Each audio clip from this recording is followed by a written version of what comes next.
Bismillahirrahmanirrahim. Alhamdulillahi Rabbil Alamin. Wa ba'd. Assalamualaikum warahmatullahi wabarakatuh.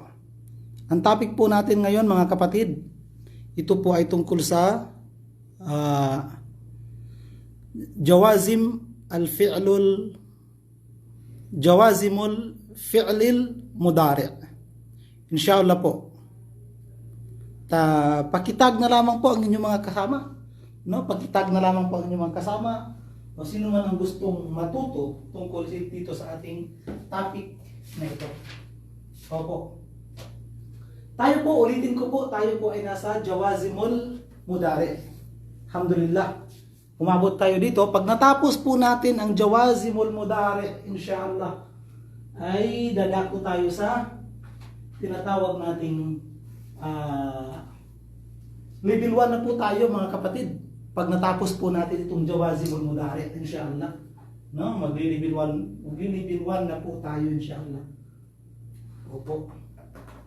Yan, charge ko muna tong cellphone para mayroon tayong lakas ng ating internet, no? Okay po. Ayan, meron tayong dalawang na nanonood, mashallah. Opo.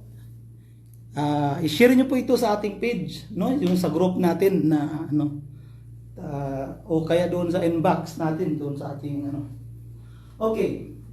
Ang jawazimul mudari', jawazim o kaya adawatul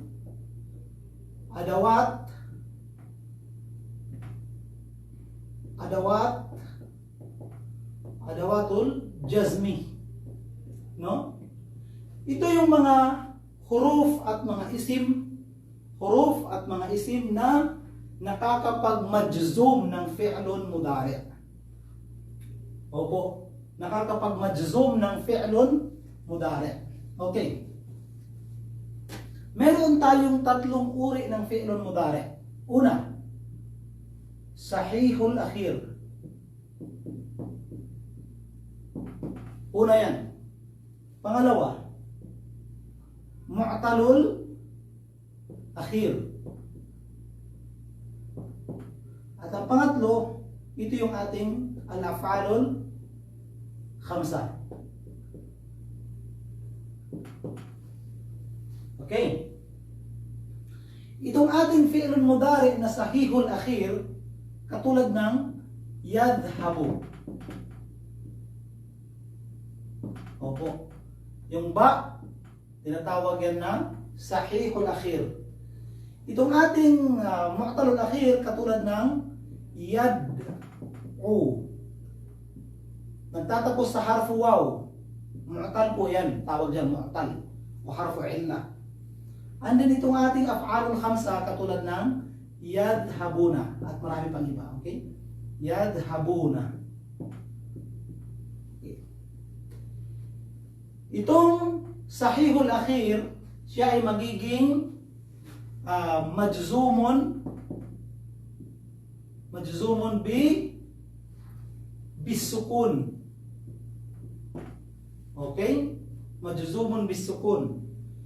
Itong mu'talul akhir magiging majzumun bihadfi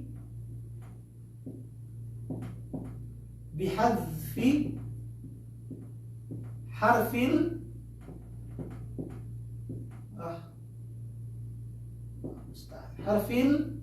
illa. Samantala ito naman ay majzumun bihadfin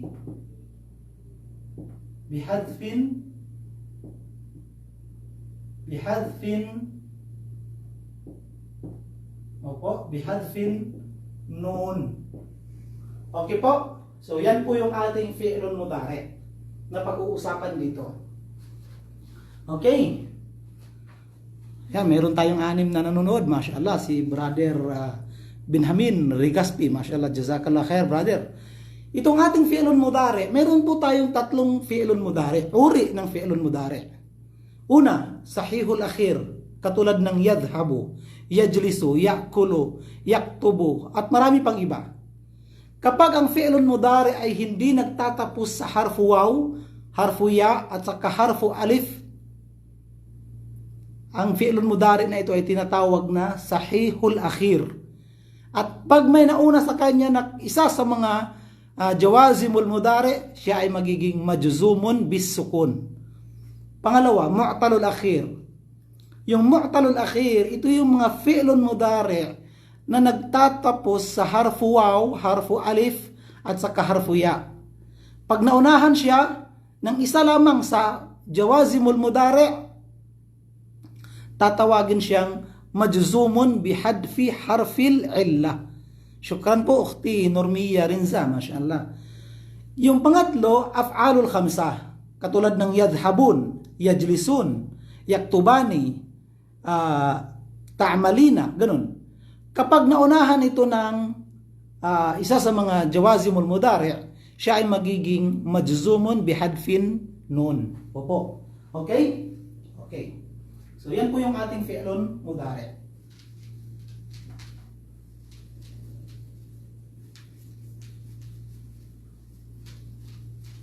Itong ating jawazim, mga kapatid, nahati po ito sa dalawa.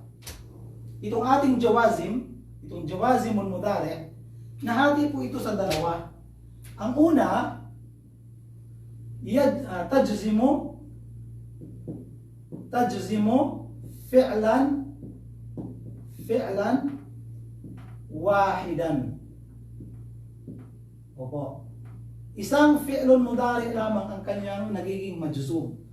Okay? Ang pangalawa, tajzimu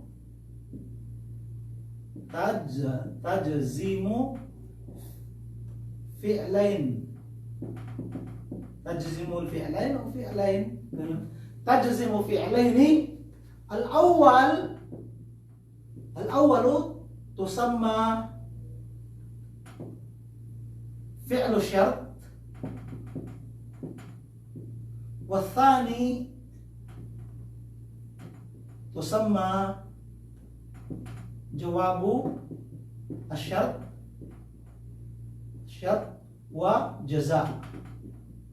وجزاؤه. Okay. So, itong jawazimul mudari, nahati po ito sa dalawa.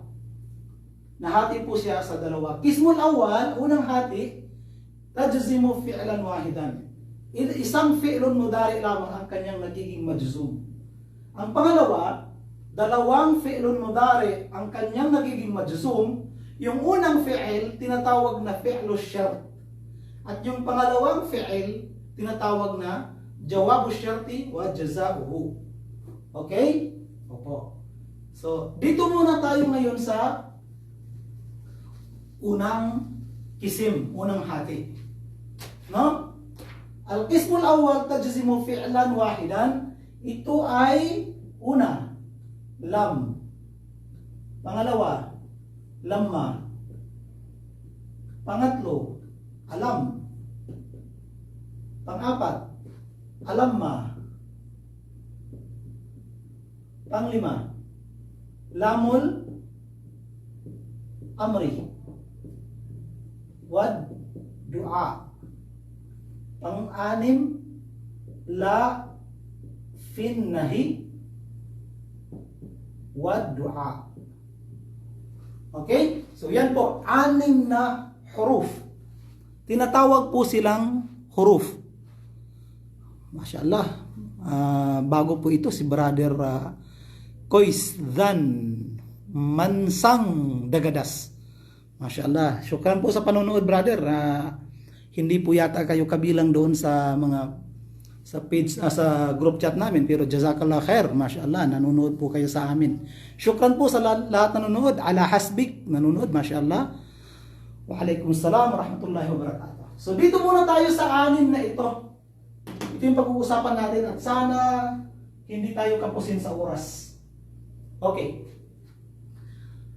Ang 6 na ito, lam, lamma, alam, alamma, lamul amri wad du'a, la fin nahi wad du'a, ay tajzimu fi'lan wahidan. Ang 6 na ito, tinatawag ito ng mga huruf. Huruf. Pag sila ay huruf, ibig sabihin sila ay mabniyun la mahalla lahunna minal i'rab. Dahil sila ay hindi mu'rab. Sila ay hindi mu'rab, bagkus sila ay mga mabni. Okay, mabni po sila. Okay? Mabniyun.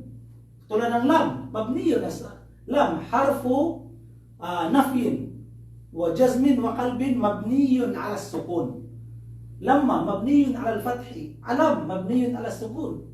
Alamma mabniyun ala al-fathi, lamul amri mabniyun ala al-kasri.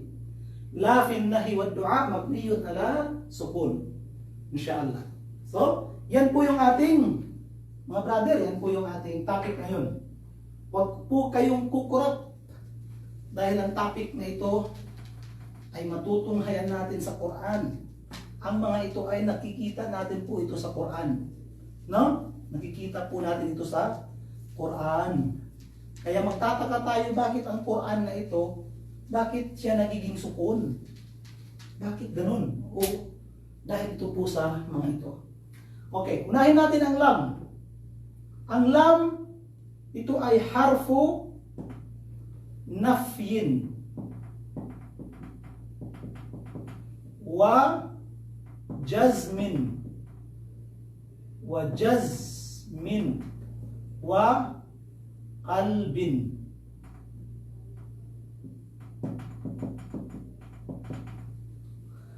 Ang lam harfu nafyin wa jazmin wa qalbin. Okay? Ibig sabihin ng nafyin, siya ay harf na ginagamit pang tanggi. Jazmin, siya ay harf na ginagamit sa pang jazm ng fi'lun mudari'. Qalbin, hindi yung puso.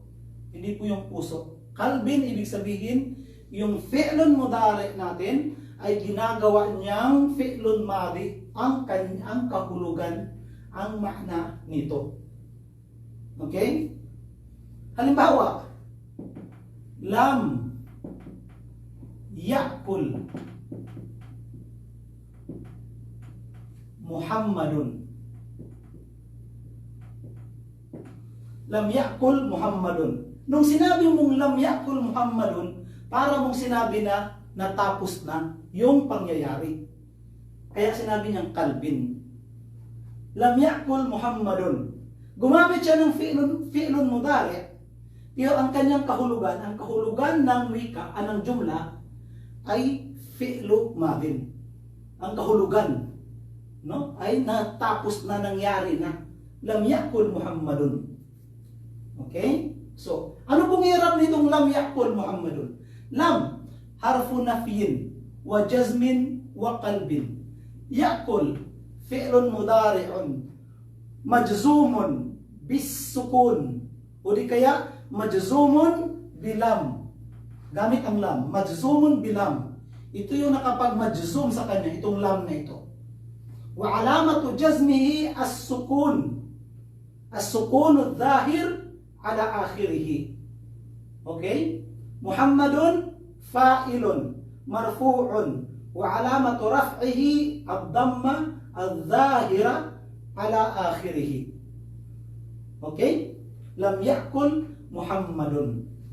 So yun po yung lam. Halimbawa, lam yad'u. Lam yad'u Zaidun. Lam yad'u Zaidun.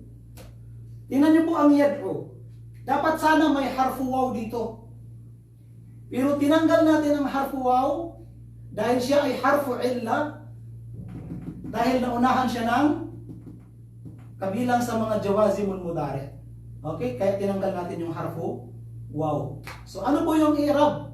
Lam, harfu nafyin, wa jazmin, wa qalbin. Yad'u, fi'lun mudari', majzumun bilam, wa alamatu jazmihi, hadfu harfil illa. Alama ng kanyang pagka-majzum ay ang pagtanggal sa harfu illa. Ano po yung harfu illa? Yung harfu waw. Tinanggal po ito dahil sa lam. Wa alamatu jazmihi hadfu harfu illa. Okay? Zaidun fa'ilun marfu'un wa alamatu raf'ihi ad-dammatu adh-dhahiratu ala akhirih. Okay po? Yan. Mabuti yung maliwanag yung i'rab natin. Lam yadhhaba. Lam yadhhaba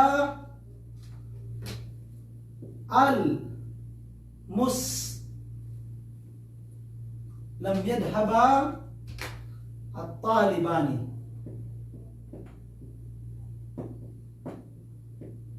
Okay? Lam yadhhaba at-talibani. Lam harfu nafyin wa jazmin wa qalbin. Yadhhaba fi'lun mudari' majzumun bilam wa alamatu jazmihi hadfun nun li'annahu min al-af'alil khamsah. So mayroon pong nun dito, harfu nun. Ngunit natanggal, nabura, naalis dahil mayroong lam na nauna. Kaya sinasabi natin wa alamatu jazmihi hadfun nun. Okay? Wa alamatu jazmihi hadfun nun.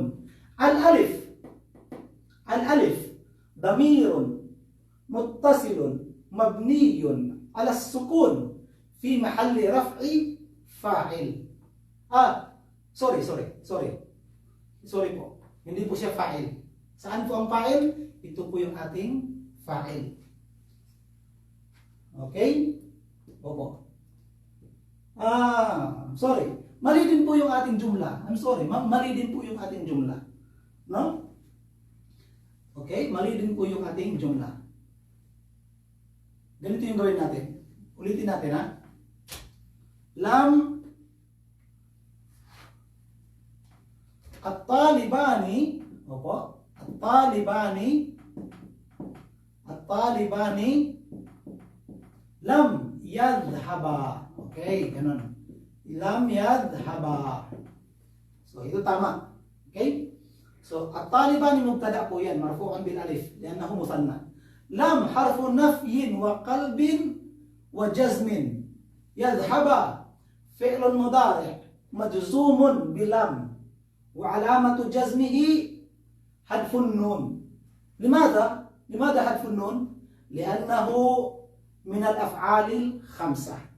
Al-alifu damirun o aliful ithnain ang tawag dito. Damirun muttasilun mabniyun ala sukun fi mahalli raf'i al-fa'il. Opo.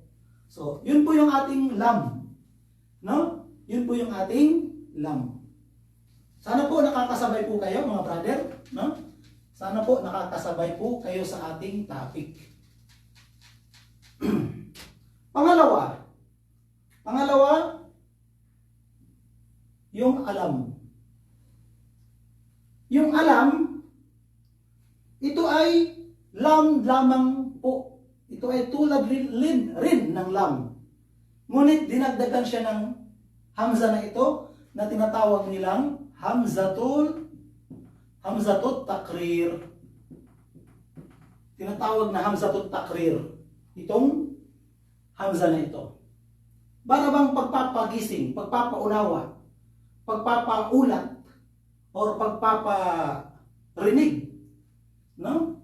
Katulad ng sinabi ni Allah subhanahu wa ta'ala, alam nashrah laka sadra. Diba? Alam nashrah laka sadra. So, hamzatu takrir. Hamzatu takrir. Lam harfu nafyin wa jazmin wa qalbin. O di kaya, kung hindi nyo banggitin yung hamzatu takrir, alam harfu nafyin wa jazmin wa qalbin. Tama din po yun. Nashrah fi'lun mudari majzumun bi alam. Ito yung nakamagmadyum sa kanya, yung alam. Wa alamatu jazmihi as-sukun al-zahir ala akhirih. Al-fa'il, saan yung fa'il natin? Damirun mustatirun. Damirun mustatirun wujuban. Wujuban. Taqdiruhu nahnu. Nashrah, nahnu. Al-lam, harfu jar, al-kaf, damirun, ismu majrur, sadrak, maf'ulun bihi, mansub, wa alamatu jazmihi, wa alamatu nasbihi, al-fatha, al-zahir ala akhirih, wa huwa mudaf, al-kafu, damirun, muttasilun, mabniyun, al-fathi, fi mahalli jarri mudafun, ilayhi. So, yun po yung ating alam nashrah, no? Gamit yung ating alam. Okay? Gamit yung ating alam. Iba pa, sabi ni Allah subhanahu wa ta'ala, alam yaj'al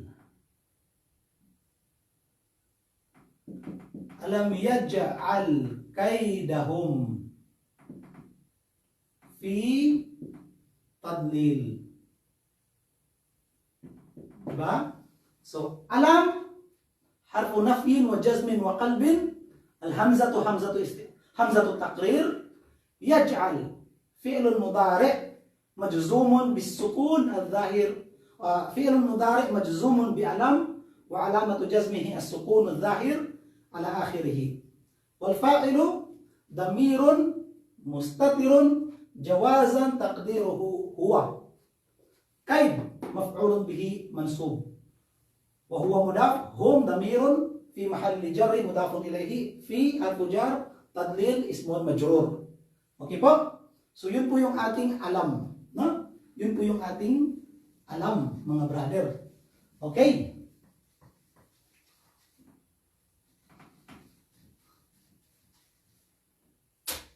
Dumako tayo sa lamma at saka sa alamma. Yung lamma at saka alamma ay tulad lang din ng lam at saka alam. Dinagdagan lamang ng hamzah. Okay? Tulad ng sinabi ni Allah, tulad ng sa jumla natin, alam.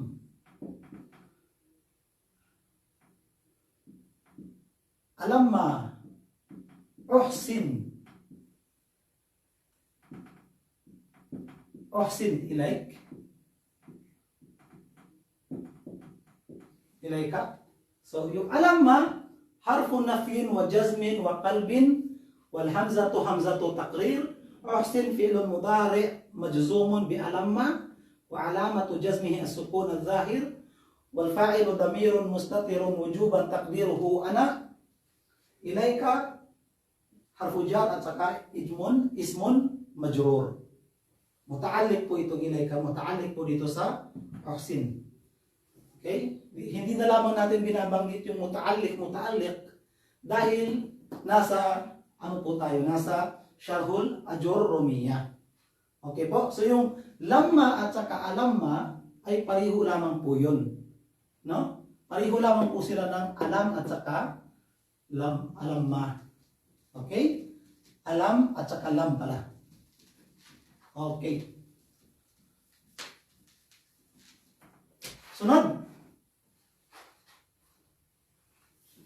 Opo, mayroon pa bang nanonood sa atin? Mashallah, siyam.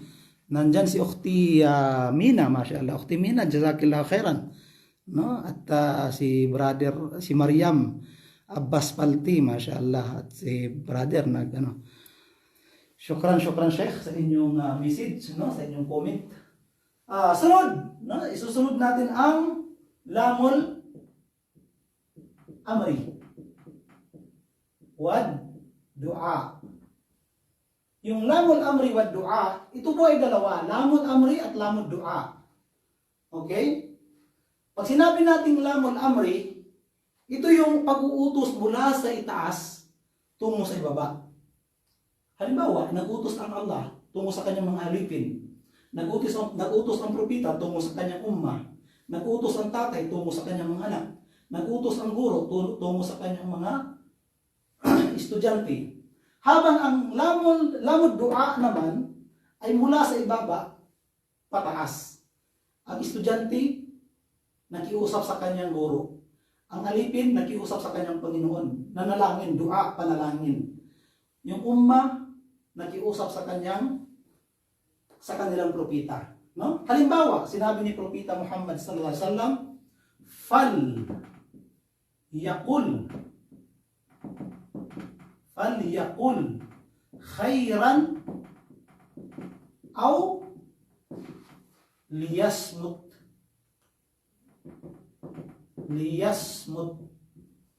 Okay? Tingnan niyo po, falyakul khairan aw liyasmut. Dito, malalaman natin na yung lamul amri wa du'a, kapag siya ay naunahan ng harfu fa at saka harfu waw, ang lamul amri ay magiging sukun. Pero pag walang nauna sa kanya, ang lamul amri ay magiging kasra. Mabniyun alal kasri. Dito, mabniyun ala sukun. Okay po? So, pag naunahan siya ng harfu fa, harfu waw, siya ay magiging sukun. Pag naunahan siya, pag walang nauna sa kanya, siya ay kasra. So, fa, ang fa dito ay, either na siya ay, ang fa dito ay, maaring siya ay, tawag dito,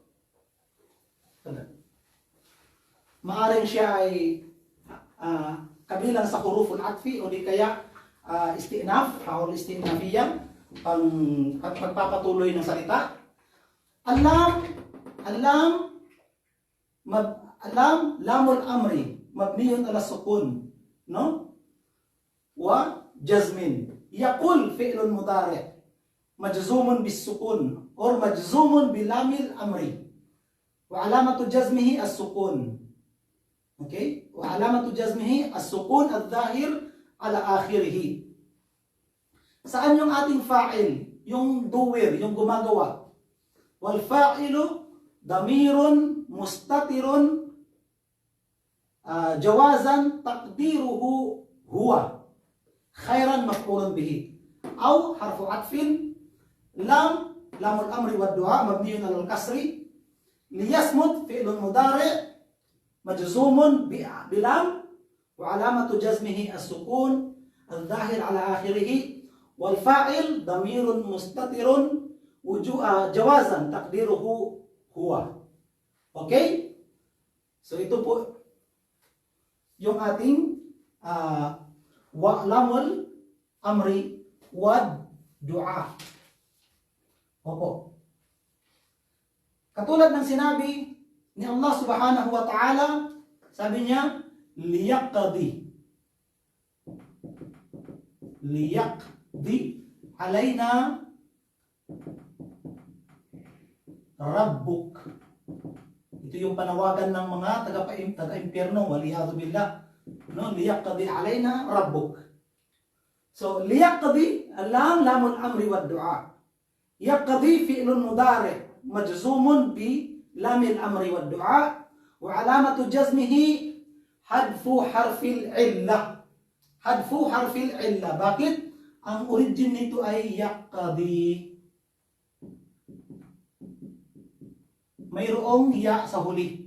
Pero tinanggal natin yung ya dahil mayroong lamul amri na kabilang sa jawazimul mudari. Kaya, fi'lun mudari majzumun bilamil amri wa alamatu jazmihi hadfu harfil illah. Wal fa'ilu damirun mustatirun jawazan taqdiruhu huwa. Yung yaqdi, ang tinutukoy nila dito ay si Allah subhanahu wa ta'ala. Alayna, harfu jar at saka ismul majrur. Opo. So, meron palang fa'il dito, malis. Wala palang, hindi pala damirun mustatirun, no? Kasi yung rabbuk, siya yung fa'il natin.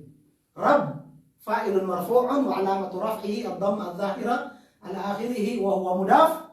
Al-kafu damirun muttasilun mabniyun ala al-fathi fi mahalli jarri mudafun ilayhi. So, ang fa'il pala natin dito ay hindi damirun mustatirun dahil meron tayong fa'il dito sa huli na muakhar. So, nagiging muakhar ang fa'il pag may naunang jar at saka majrur. Okay? So, ito po yung ating tawag dito, lamul amri wad du'a. No? Lamul amri wad du'a. Okay. So natapos tayo dito sa lamul amri wad du'a. Sunod natin yung la. La na hiya. O di kaya tinatawag na la finnahi wad du'a. Opo. Ito yung la na pagbabawal, hindi la na pagtanggi. Kasi dalawang uri ang la. May la nahiya at may la nafiya. Yung la nahiya, pagbabawal. Itong la nafiya, pagtatanggi. Katulad ng sinabi niya na la ilaha. Yun ay la nafiya lil jins. At dalawa yung uri ng la nafiya. May la nafiya na lil jins at mayroong la nafiya na para sa fi'il mudari. Na ang kaibahan nila, ito kabilang sa nakakamajzum. Samantala ito hindi niya nagiging majzum ang fi'lun mudari. Okay? Opo. So, yung la nahiya, dito tayo sa la nahiya. No? La nahiya. Katulad ng la tahmil. Diba? Wala tahmil alayna. So yung la dito, la nahiya. Wala tahmil alayna isran kama hamaltahu ala alladhina min qablina. Wala tuhammilna. La nahiya pa rin ang tawag doon. Okay? So la nahiya. La nahiya. Tahmil fi'lun mudari majzumun bila nahiya wa alamatu jazmihi as-sukun adh-dhahir ala akhirih wal fa'ilu dhamirun mustatirun taqdiruhu anta, no, alaina jar at majrur, isra maf'ulun bihi. So yun po yung ating la nahiya, no? Sabi ni Allah, la taghlu fi dinikum. Diba? Fi dinikum. So la nafiya, la nahiya. Taghlu fi'lun mudari' majzumun bila nahiya wa alamatu jazmihi hadfun nun. Mayroon pong nun dito. Pero tinanggal natin at nilagyan natin ng alif dahil waw ang nakahuli. Kaya dahil tinanggal natin yung nun dahil sa la nahiya, no? Wa alamatu jazmihi hadfun nun. Al waw damirun muttasilun mabniyun ala sukun fi mahalli raf'i fa'il. Ito ay kabilang sa af'alul khamsa. Fi harfu jar, din ismun majrur wa huwa mudaf, kum mudafun ilayhi, no, damir muttasil mabniun ala sukun fi mahalli jarri mudafun ilayhi. So yan po yung ating fi'il. Ayan po yung ating mga jawazim na nakakapag-majzum ng isang fi'lun lamang. Pero pagdating doon sa jawazim na nakakapag-majzum ng dalawang fi'lun mudari, medyo may kahirapan ito. Dahil pumapasok tayo sa mga iba't ibang uri ng... Opo, sino itong nag-comment? Parang binatukan ako sa ulo. Alam, mustaan ako. Ang laki, marka sa utak ko. Waalaikumsalam, mi ukti mina Luqman, mashallah. Ukti, pasensya po kayo po. Pasensya po. So yun po mga kapatid, ang ating topic ngayon. At antabayanan nyo po ang susunod nito na video dahil doon, kung nahihirapan kayo ngayon, Normiya Rinza, kung nahihirapan kayo ngayon, mas lalong mahihirapan kayo doon sa nakakapag-majzum ng dalawang fi'lun mudari. Opo, nakakapag-majzum ng dalawang fi'lun mudari dahil pumapasok tayo doon sa maf'ulun bihi, pumapasok tayo sa mubtada, pumapasok tayo, daming papasukan, no? Kaya medyo buksan-buksan nyo po yung ulo ninyo O kaya liwanagin niyo po yung utak ninyo para papasok po yung ating mga ituturo dito. So maraming salamat po sa mga nanonood, sa mga membro ng aming group chat at sa mga hindi membro ng aming group chat, sa mga sumusubaybay dito lamang sa aming tawag dito lamang sa aming video. No? Sa mga nag-aaral, nagre-review dito sa aming video, no? Huwag niyo pong kaligtaan i-like ang ating page na ito at i-invite sa inyong mga kaibigan, no? At lalong-lalo na huwag niyong kaligtaan ang ating YouTube channel, Balik Islam TV. I-type niyo lamang po sa inyong YouTube at lalabas po yung Balik Islam TV. And din sa ibaba nun may nakalagay na subscribe. Okay? Subscribe. Malalaman nyo nakapag-subscribe na kayo kasi puti na ang kulay nito. Pero hindi pa po kayo nakapag-subscribe kapag pula pa po ang kulay nitong subscribe. Pindutin nyo po yan mga kapatid, no? And then meron ditong bill. Paano ba i-drawing yung bill? Nako, hindi talaga ako marunong mag-drawing ba? Meron pong bill dito, no? Yan. Pindutin nyo po ito at gawin nyong all. No? All. Para makasubscribe po kayo sa aming mga katuruan doon sa aming YouTube. Syukran po. Jazakallahu khairan. Ukhti Umaira Ismail. Mashallah. Yan. Laki ng sulat ko. Balik Islam TV. Subscribe and then all. Syukran. Assalamualaikum warahmatullahi wabarakatuh.